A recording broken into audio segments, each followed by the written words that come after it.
They have to rethink this monitor thing, don't they? It's just another pair of eyes looking at an incident. How can it be wrong? Yeah, because it's brought in to take out the human error, as you say, right? But we've still got human error because the referees may have not seen it. We go to VAR, who see it, they have a look at it, and they make a ridiculous decision. Yeah.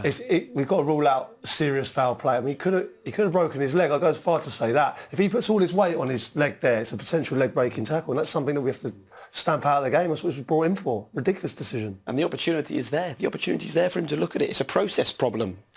Well, if we think back about through the years, all the refereeing big decisions that have been made, I thought it would be a dream for a referee to have another look at it, and somehow they're reluctant to do it. I don't understand it.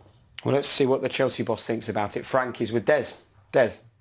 Congratulations, Frank, for a very satisfying result. It always feels a little bit more special as well against a London rival. Yeah, of course. That's what derbies are about. That's why the fans feel it so deeply, and the players did on the pitch. I'm speaking for my players. They felt it. The aggression in our game, the pressing off the ball, the work rate, everything. We're having a tough time at home for different reasons, and when you're having tough times, for whatever the reasons are, there's only one option, and that's to fight. And sometimes fight, difficult, hanging on in the last few minutes when we shouldn't have been, those are the moments. So we need to bottle that up now, that feeling, and understand that needs to be our behaviour daily. But the way we play today needs to be our daily behaviour in training and in the games coming up. You made changes as well, and they worked. Giroud, let's start with that. Yeah, Ollie was fantastic. I've said it before the game about fitness and his situation. I never had any doubts about his application and what he is, and obviously the quality where he can finish. It was a great finish for the first goal. A great finish, and the work rate, at 70 minutes he's tired because of we ask a lot of him, and I felt we would have a lot of ball against Tottenham. I felt we'd be in there half a lot. That's how the game started, until we scored, and it changed slightly. And when you're like that and you've got Ollie Giroud up front, he can score goals like he did, and he's a presence in our dressing room. And as I say, I talked about fight today and personality. He brings that. That second goal involves Giroud, Mount, Barkley, Alonso in succession. That's not bad. That's the 4 players you brought in. It was a great goal for different reasons. So every person you mentioned there, and the Mason run. I mean, Mason's performance. I hope that gets digested properly today, because a lot of people talk about Mason, look at his goals or whatever it may be. The work rate and the sharpness in his game today was unbelievable. Shouldn't leave Ross out because he was similar. He has the awareness to find Alonso, and it's as clean a strike as you can make. Really, really delighted with the goal. There's one incident, Lo Celso and the VAR review. Apparently in Stockley Park they're saying they made a mistake and it should have been a red. I take it you might agree. Not good enough. It's not good enough. I'm sorry, and it's 2 VARs now in 2 games. It's always harder to speak about it when you've lost because people claim you're just shouting, but maybe you need to shout because that's not good enough. Everybody in the world in football saw that it was a red, and it's too late. It's too late to do that. The game should be over because it's not. I hate to call for red cards, but when they're endangering, that's a leg breaker of a tackle. Without a doubt, you get VAR has been brought in the game to see it again and give the right decision, right, or change a decision or whatever.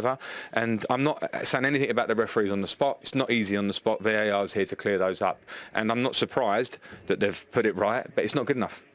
Thanks very much, Frank. Thank you. Cheers. And he's not wrong about that, is he? No, he's completely right, and I think he would have been standing there pulling his hair out on the touchlines. They get a goal late on, changes the whole dynamics of the game, and Lo Celso, imagine he got the equaliser late on.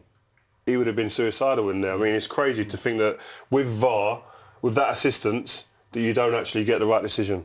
OK, we're going to go live straight back to the tunnel, because as soon as we say goodbye to Frank, Jose suddenly appeared. Des, back to you. You're busy. Thanks, Jake. Jose, disappointing result. Assess that performance for us then. I'm going to be very repetitive. You are going to be bored of me because I'm going to be very, very repetitive. Proud of the players, proud of the effort, proud to see the boys fight for the result until the last second. Very difficult to do better than what we did, especially conceding a goal before we score. We had our opportunities to score. We didn't. When the game is 1-0 down, it's very, very difficult because now we know that we don't have that power, and then we know also that with minutes going on and on, the fatigue of people like Lucas Bergwijn is going to be even bigger. But the boys were fantastic in the way they tried everything. So you're still searching to fill that void up front and find that attacking edge, of course. Come on, how can I search more than what we are doing. There is nothing more to search. The hopes are always the same hopes. The boys fight until the end, and in some matches we will manage to score before the opponent, and then the game can be a little bit different. But when opponent scores before us and then they compact, is very, very difficult for us. We don't have that presence, that movement, that creation. We don't have. There's one lucky escape. Lo Celso looked like he was about to receive a red card on a VAR review, and they actually waved it away and have now admitted they made a mistake. How did you see that? I feel sorry that they don't admit more times, especially when things go against us. You think that VAR system's not working, needs more? I don't want to speak about it. Thank you. Thank you. Perfectly today for you, didn't it? Yeah, it worked perfectly. We have shown through the season that we can adapt to different systems. Every game is different, but I think above the tactics, today was a day where we knew what it means for everybody at this football club, for the fans. We knew that our home form, it wasn't the best, so after beating them 2-0 away, we knew that they wanted revenge. It's normal, and in this London derby, we show great character, great spirit. We made ourselves a bit more difficult the last 5 minutes, but we show a great team spirit from everyone. Olivier and Alonso scores as well, so all the players who came into the side today contributed a lot.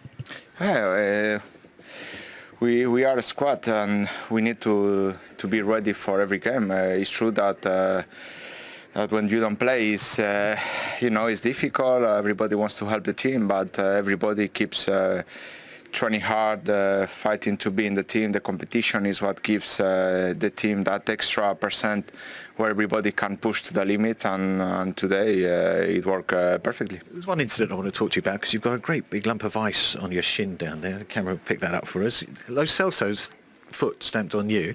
It was reviewed at Stockley Park. They said it wasn't a red card. They have now changed their mind and said it should have been a red card. They made a mistake. You still got the bruise either way. Yeah, honestly, I'm not a player that I like to be on the floor, because I'm a defender. I'm tough and I make fouls, but it was not a normal foul, because it was a clear stamp on my shin. I felt it straight away, and I was surprised that even that was not a red card, but not even a yellow card. And obviously everybody can make mistakes, but when you have a lot of replays, I think it could be easier. So he says it was a clear stamp. The three men to my left all thought at the time it was a red card. Let's bring Peter Walton into the conversation. Peter, they will be breathing a sigh of relief right now at Stockley Park that Lo Celso didn't stay on the pitch and score an equaliser. Yeah, I think they are actually, and as we know, at Stockley Park have already come out and said it was a mistake, it was a human error, the fact that it should have been a red card. And when we look at the actual situation itself, we can see that Michael Oliver, the referee here, just gives a throw-in. He clearly doesn't see anything wrong with this. You can see here, he gives a throw-in. However, the pictures we see now from the VAR shows Lo Celso going over the ball. In commentary, I'm looking to defend Lo Celso. I'm looking to say, well, the action he's taken there was to try and win the ball.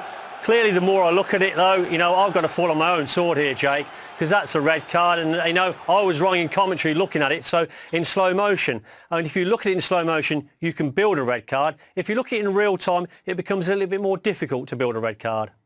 Pete, doesn't that just push you towards the fact that there's a screen on the side on touchlines for the referee to be able to go over to that screen, have a look, and then make a decision? Because I'm sure if he was there making the decision, like all of us in this studio and probably countless around the country, he would have made the decision to send him off. Without that screen, it makes it such a situation where it's up in the air and we get decisions like we got today. Yeah, I've got to say, this is the perfect example where we clearly saw Michael didn't see the initial contact, and had David Coote, the VAR, said, look, there's elements of a red card there, Michael, you may want to go and have a look at it yourself, then I think, knowing the way that Michael referees and the confident level he's refereeing it, he would have issued a disciplinary sanction. In interview there, the Aspilicueta said he was surprised not even a yellow card. Well, if he doesn't issue a red card, it's clearly a yellow card. There would have been some disciplinary sanction action there had Michael had the ability and the offer to go over to the sideline, as you said. In terms of the Premier League, David Coote, is an inexperienced official. He's only taken charge of 23 games. Michael Oliver over 250. Is there a slight element here where you've got someone so inexperienced helping to referee a Premier League game that they're actually a little bit nervous about telling a guy who's done over 250, you've called this wrong, mate, take a look at it?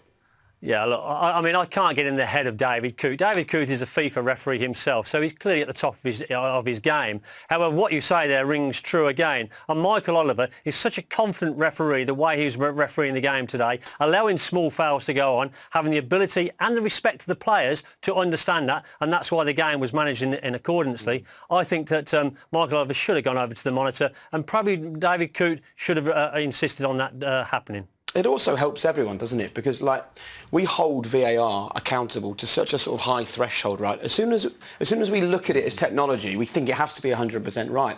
When we talk about human beings and individuals, we're maybe a little bit more forgiving.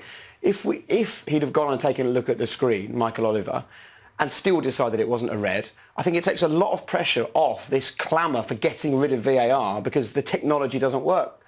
It's an individual mistake again, isn't it? It's a human being, it's human error. It's a human error. It's a very subjective call, and as we know, VAR is not perfect. It's still down to subjectivity, especially when it's not offside. And when it's a foul like that instance, I would be much more happier as a fan, as a fellow referee, for Michael to go over there and make his own decision based on the context at which he's applying law in that particular game. OK, well, fair play to them for putting their hands up, but they can't be getting big things like that wrong, can they? Thanks very much, Peter. Okay. Much appreciated. Don't blame him. Look, we know there are serious injury problems at Spurs. No one's questioning that, right? But the way that Jose sets his team up, is this a team that can only do what he asked them to do today? Or is the manager not progressive enough, not forward-thinking enough, not moving with the times enough? I think the way he sets them up makes it harder for them to get a goal or be in a game. I think they're much further away from goal. This is from kick-off here. The ball gets played back to the show centre half. They stand off. They say, come on, you come on to us then, you attack us. They give the initiative straight away to Chelsea, which is, in a derby game, you want to you get against people, make it difficult, don't give people time on the ball. Look at, it's just so negative. I'll be honest, I've played in systems like this, you know, and I'm talking for Stoke City against the Manchester United or against, you know, a much better side. This is a Tottenham side full of talent. You know, Moura, Ndombele, Lo Celso, they've got ability to break teams down. You know, they don't have. I don't feel like they have to play this way. It's so negative. And then there's no ideas. Obviously, Bergwijn is playing up there on his own. It's similar to Dele Alli midweek. Became so frustrated.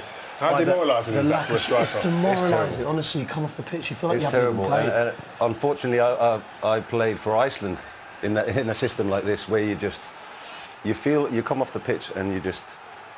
That's what I'm saying. You get depressed. The players not getting in the box. You've mentioned there, Iceland, always underdogs in most games. Stoke, underdogs in most games. Spurs can't be seen to be underdogs in most games that they go into. But the games that I've been watching, when you take risks and you go forward, you get a little bit of luck.